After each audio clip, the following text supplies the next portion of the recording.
The hospital room carried the harsh smell of antiseptic, a scent that hinted at endings.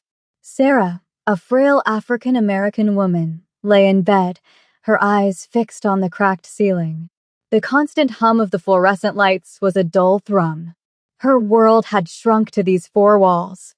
21 years felt like an unlived blink. A faded teddy bear lay beside her, a silent reminder of a childhood far away.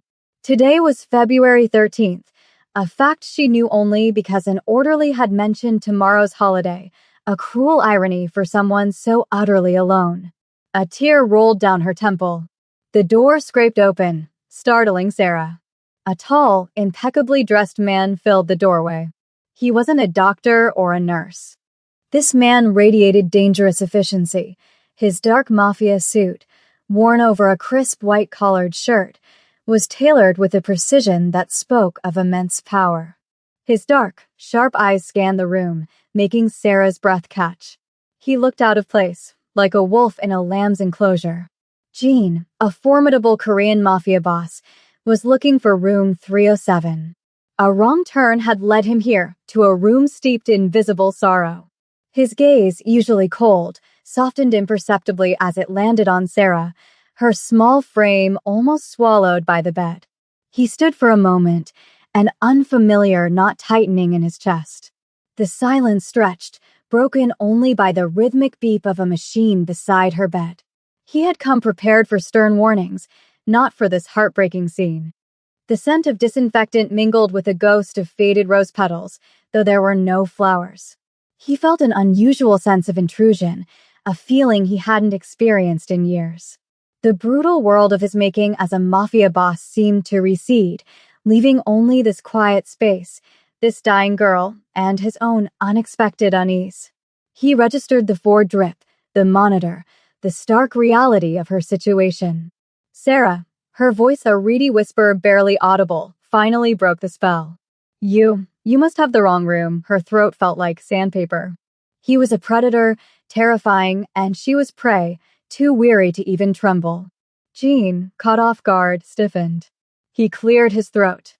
My apologies, he rumbled, his voice surprisingly deep. I was looking for room 307. This appears to be 309-inch he made to turn, his dark Mafia suit rippling. But something held him, a flicker of something he couldn't name in Sarah's large, luminous eyes. They held profound sadness, but also a startling courage. He paused, his gaze lingering on the worn teddy bear, then back to her face, recognizing a vulnerability he rarely encountered. He stood, frozen in the doorway. The urge to return to his world of controlled chaos was powerful. Yet, Sarah's voice, fragile as spun glass, had snagged him. Wait, she rasped, a desperate plea cutting through his composure. Please, Jean turned back fully, his dark eyes narrowing slightly. He, a Korean Mafia boss, was not accustomed to being detained by someone so powerless. Sarah knew this was a chance, however slim, for a final human interaction before silence. She had no family, no friends left. It's Valentine's Day tomorrow, she whispered, the words bittersweet. Anne, I don't have anyone. Her gaze, direct and unwavering, met his. There was no pity in her eyes, only a raw plea for human warmth. Could you, just for an hour, be my Valentine? The audacity of the request hung in the air. It was utterly alien to Jin's experience as a Mafia boss. His reputation preceded him like a shadow, a whisper of fear. He was a man of steel. And this fragile, dying girl was asking him to play a part in a tender holiday he disdained. His initial reaction was incredulity, then annoyance. He had no time for such sentimentality. But as he truly looked at her, he saw profound loneliness, a desolate expanse mirrored in the quiet despair of her eyes. It resonated, faintly, with a long-buried ache within himself. The fluorescent light hummed louder. He considered a dismissive exit. But her unwavering gaze, a quiet dignity amidst vulnerability, held him captive. He imagined the headlines, the fearsome Korean Mafia boss propositioned by a dying girl. The absurdity almost made him smile. You don't know who I am, he stated, his voice devoid of emotion, a warning. He expected her to recoil. But Sarah shook her head. It doesn't matter, she whispered, her voice infused with surprising strength. In here, none of that matters. We're all just people. The profound simplicity of her statement struck him. He was used to titles, to respect born of fear. Here, she had stripped him of all that. It was unsettling, yet liberating. He felt a faint tremor, an echo of a long-forgotten kindness he had once witnessed. He saw her desperation, but also a quiet resolve to claim this one small moment of warmth. His hand, resting on the doorframe, tightened, a silent manifestation of his internal struggle. Jean stood in the suffocating silence. Her words, in here, none of that matters. We're all just people, echoed in his mind.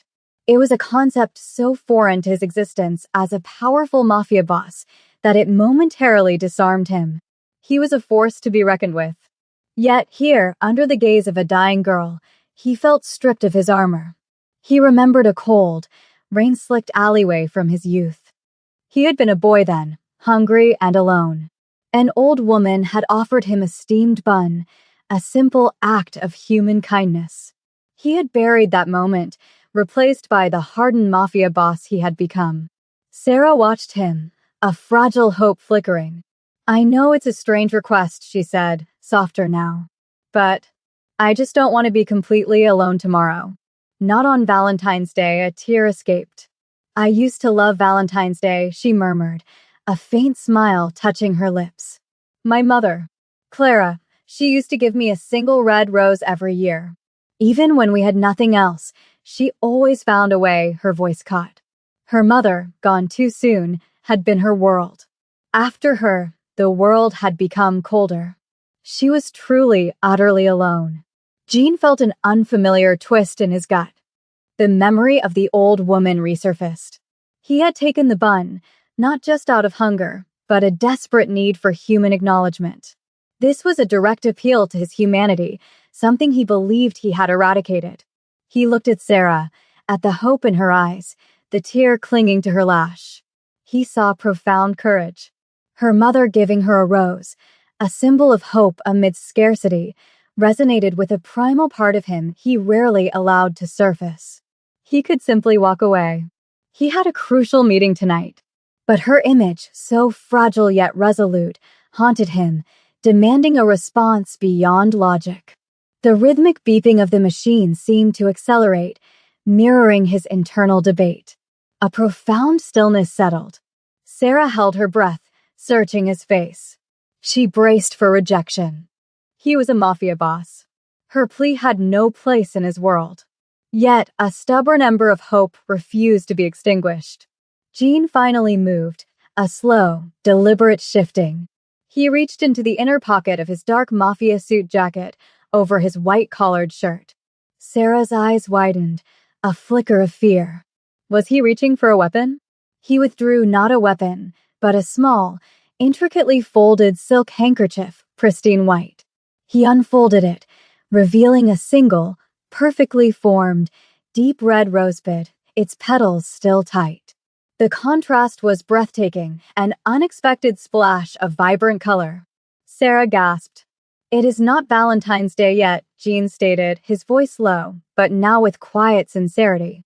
But he continued, his dark eyes meeting hers, a surprising warmth shimmering within them. Tomorrow, it will be. He extended the rose towards her, his large, calloused hand holding the delicate bloom with a gentle reverence utterly at odds with his formidable presence as a Korean mafia boss.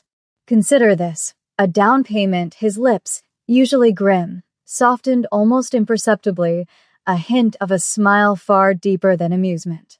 And yes, Sarah, I will be your Valentine. The words hung in the air, a shocking, improbable declaration. Sarah stared at the rose, then at his face, her mind struggling.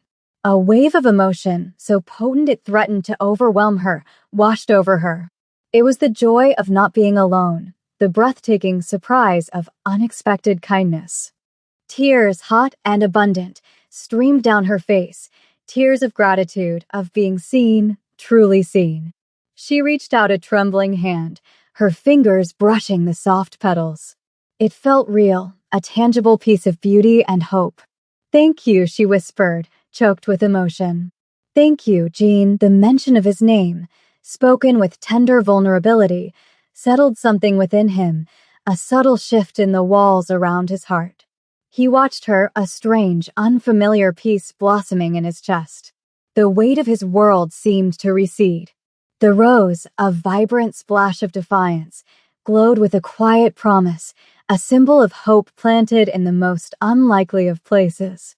The air, once heavy with sorrow, now seemed lighter. The relentless beeping of the monitor now pulsed with a new, gentler rhythm. He was a mafia boss who commanded fear, but in this moment, he had given something far more valuable: hope. Jean remained by her bedside. Sarah, cradling the rosebud, felt a fragile warmth. A Korean mafia boss, a man of such formidable reputation, was going to be her Valentine. It felt like an impossible dream. She looked at the rose, its crimson petals promising life, a stark contrast to her imminent end.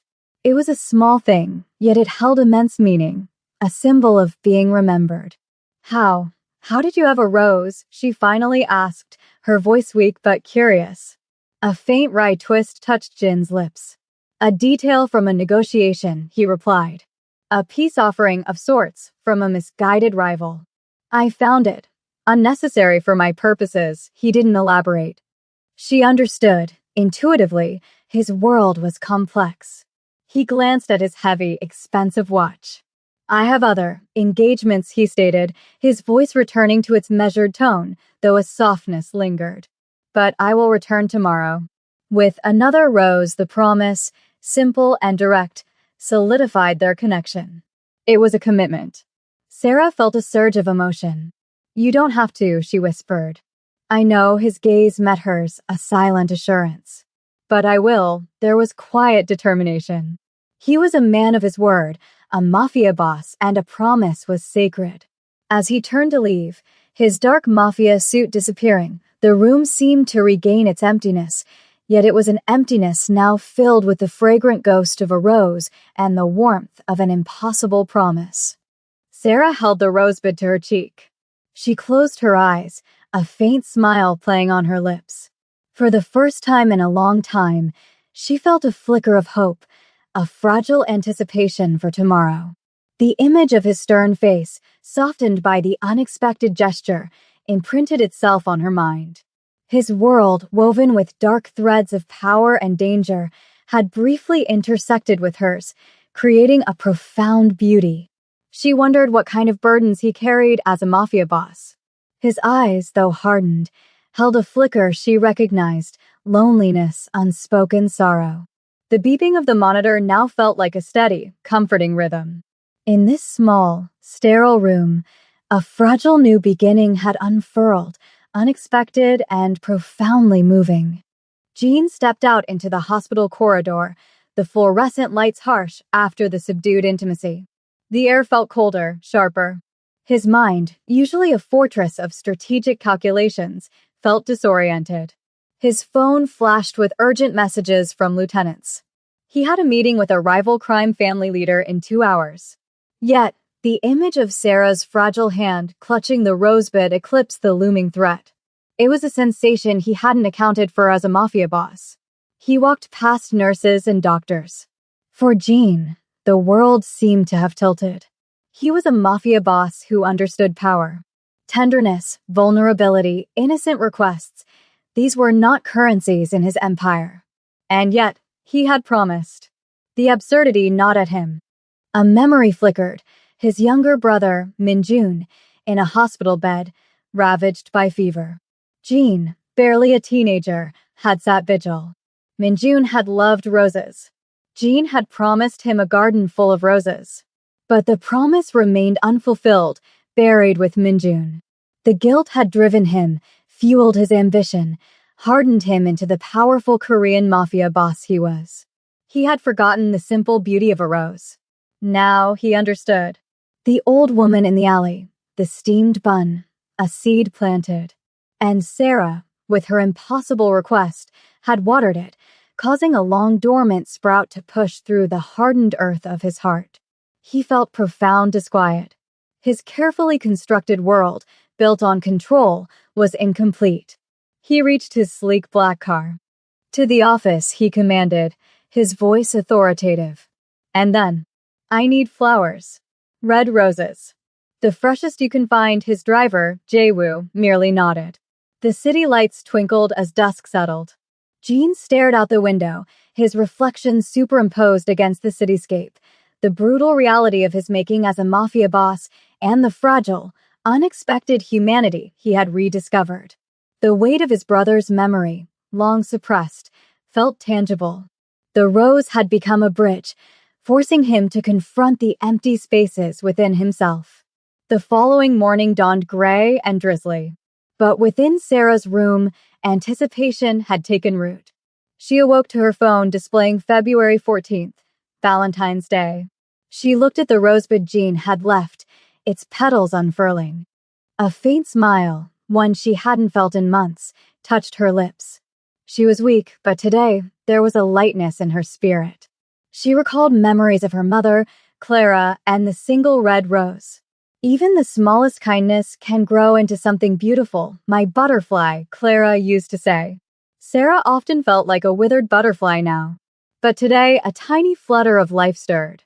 The familiar scrape of the door opening made her heart leap. Jean stood there, a stark, powerful figure. Today, he carried a large, exquisite bouquet of deep red roses. Their rich, sweet scent instantly filled the sterile room, chasing away the antiseptic tang. He wore his dark Mafia suit and crisp white-collared shirt. He looked different, less like the imposing Mafia boss, more like a man holding flowers. It was so improbable that Sarah felt fresh tears well up. He had kept his promise. He walked further in, his gaze softening as he saw her clutching the rosebud. He placed the large bouquet on her bedside table, the vibrant crimson a stunning splash against the white linen. "Happy Valentine's Day, Sarah," he said, his voice a low, steady rumble, infused with warmth. He pulled a scuffed plastic chair closer and sat down. It was a simple gesture, yet it carried immense weight. He wasn't just dropping off flowers. He was here to stay. Sarah, overwhelmed, could only whisper, "Jean, they're beautiful." The abundance of roses, a lush symphony of crimson, was a stark contrast to her mother's single bloom. It spoke not just of wealth, but a profound desire to fulfill a promise. She remembered her mother's stories of love. This was one of them, amplified by the unexpected giver. She felt overwhelming gratitude. In her darkest hours, she had wished for just one person to remember her. And now, this formidable mafia boss had done just that and more. He sat there, a silent sentinel, allowing the quiet presence of the roses and his unexpected company to fill the empty spaces that had haunted her. The hum of the medical equipment seemed to fade, replaced by the gentle rustle of petals and the profound, unspoken language of human connection. Jean watched her unfamiliar emotions tightening his chest. Sitting here, observing a dying woman find solace in roses, felt profoundly alien, yet compelling. "My mother loved roses," Sarah said softly, her voice a fragile whisper, lost in a tender memory. She used to say they were proof that even after the longest winter, beauty always returns. That hope always finds a way to bloom. She looked at him, her eyes holding a depth of wisdom. "She taught me to always look for the beauty, even when things were dark. To find the light in the shadows." Jean felt a jolt, an echo in his own heart. His mother had spoken of similar things, which he had dismissed as sentimentalities. But now, through Sarah's words, he saw their profound truth, a truth he had buried beneath ambition as a mafia boss. He remembered his mother, tending her small vegetable patch. He had always wanted to be strong enough to protect her, but in pursuing strength, he had lost touch with her beliefs. "My mother, she would have liked you," he found himself saying, the words surprising even himself, a rare glimpse into a guarded past. It was a confession, a bridge between his two worlds. Sarah's smile widened, a radiant glow on her pale face. And I think I would have liked her too, she replied. The shared connection felt profoundly significant. He felt a softening within him. The weight of his responsibilities as a mafia boss seemed to recede, replaced by a quiet peace. He found himself telling her about his brother, Minjun, a hesitant confession of grief he had carried for decades. He spoke of Minjun's love for roses, the garden he had promised, a promise tragically unfulfilled. The words, once locked away, flowed with unexpected ease, a cathartic release. Sarah listened intently, her eyes filled with empathy. She understood loss, unfulfilled promises. He would have loved these, Sarah whispered, gazing at the roses. He would have seen the hope in them. Her simple words resonated with Jean, a healing balm. The sterile room, once a symbol of endings, now felt transformed, a sanctuary of shared stories, bathed in the soft glow of crimson petals. The connection deepened, a powerful bond forged in shared humanity. As the afternoon light waned, a comfortable silence settled. Sarah, her strength ebbing, felt a profound peace. She looked at Jean. "You know," she began, her voice barely a whisper, "there was a boy, when I was very little. My mother and I were so poor, living above a bakery. A fierce storm hit, and rain poured through our leaky roof. I was crying, so scared. And then, a boy a little older appeared at our door. He had a small, tattered umbrella, and he offered it to my mother. He said, 'It's not much, but it might help keep the rain off your head.'" Jean listened intently, a strange sense of familiarity prickling his memory. Sarah continued, her voice gaining fragile strength. "My mother refused, too proud. But the boy insisted. He left the umbrella by our door, and then he disappeared back into the rain. We never saw him again. But that umbrella, it wasn't much, but it was a symbol. A symbol of unexpected kindness, of a small light in a dark time." She looked at Jean, her gaze piercing. "His eyes, they were dark like yours. And he carried himself with a quiet seriousness, even then." A cold wave washed over Jean, followed by a rush of heat. The memory, long buried, exploded into vivid clarity. The driving rain, the leaky roof, the small, frightened girl, and her dignified mother. The umbrella, a cheap thing he had found, an act of impulsive kindness from a boy who knew little kindness himself. He remembered the helplessness, the desperate urge to do something for that vulnerable family. He had been so young, so powerless, yet in that moment, he had felt purpose. The image of the woman's proud refusal, the girl's tear-streaked face, it had stayed with him.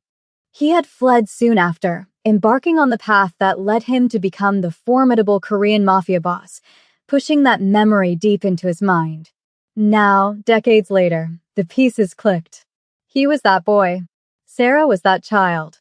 The wealthy, powerful Korean mafia boss was inextricably linked to the vulnerable child through a simple, forgotten act of compassion. The irony was devastatingly poignant.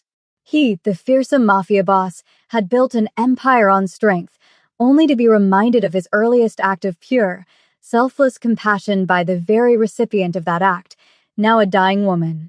The roses, symbol of hope, held a deeper meaning, blooming not just for Sarah, but for the long-dormant humanity within himself, guided back to the light by the fragile thread of a forgotten kindness. The room now felt like a sacred chamber, holding the echoes of a shared past. The truth settled over Jean like a shroud. He, the architect of a ruthless empire, was merely a boy again, offering a flimsy umbrella. Sarah, his Valentine, was the small girl whose tears he had unknowingly tried to dry.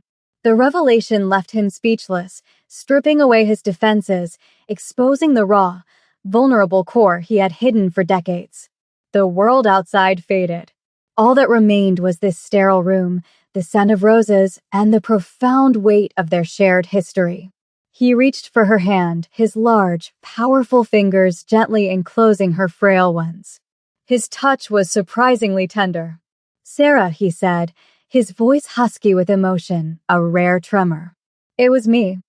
I was that boy, the confession, long overdue, felt like a dam breaking. Sarah's eyes widened, fresh tears gathering, tears of wonder, recognition. "I knew," she whispered, filled with unwavering certainty. I always remembered those dark, serious eyes. And the kindness. A single tear traced a path down Jin's rugged cheek. A tear for the lost boy, for his brother Minjun, for the years spent building walls, and for the profound, bittersweet beauty of this moment. The redemption arc for the ruthless Korean mafia boss was unfurling. He saw not just a dying woman, but a beacon of enduring hope, a living testament to a single act of kindness that had found its way back to him. He realized all his power, all his wealth, could not buy a moment as meaningful as this. It was an earned happiness, not through conquest, but through courage. The following days were a blur of quiet conversations, of shared silences. Jean visited daily, bringing fresh roses, listening to Sarah's stories, sharing fragments of his own. He spoke of Minjun, of his mother, of the burden of leadership as a mafia boss, his voice losing its hardened edge. Sarah, in turn, found a strength she hadn't known she possessed, her spirit buoyed by his presence, by the unexpected love that had blossomed. She taught him the simple beauty of presence, the profound importance of genuine connection. One quiet afternoon, as the last rays of sunlight streamed through the window, Sarah's breath grew shallow. She held one of the red roses, its petals fully open. Her eyes, filled with serene acceptance, met Jin's. "Thank you, Jean," she whispered, her voice fading. "For being my Valentine. For bringing the roses. For reminding me of the light." Her gaze flickered to the teddy bear, then back to him, a faint smile. "And for the umbrella." Her eyes closed, her grip on the rose loosened, and the gentle beeping of the monitor stretched into a long, continuous tone, a final lament. Jean sat there for a long time, holding her hand, feeling the warmth leave her fingers. The room was silent. He had lost her, yet he had also found something invaluable. The roses glowed with ethereal light, a testament to her enduring spirit, the hope she had ignited. He left the hospital that evening a changed man. The ruthless Korean mafia boss was still there, but beneath the hardened exterior, a profound shift had occurred. The empty spaces now held the echoes of Sarah's laughter, her wisdom, and the fragrant ghost of 1,000 red roses. He carried her memory and the small, tattered teddy bear she had left behind. He would build that rose garden for Minjun, a garden filled with the deepest crimson, a place where the kindness he had once shown and the love he had unexpectedly found would forever bloom, a poignant, everlasting tribute to two souls who, through the unlikely magic of a forgotten umbrella and a dying wish, had taught him what it truly meant to live and to love. The city whispered Sarah's name, a reminder that even in the darkest corners, hope, like a single red rose, could always find a way to bloom.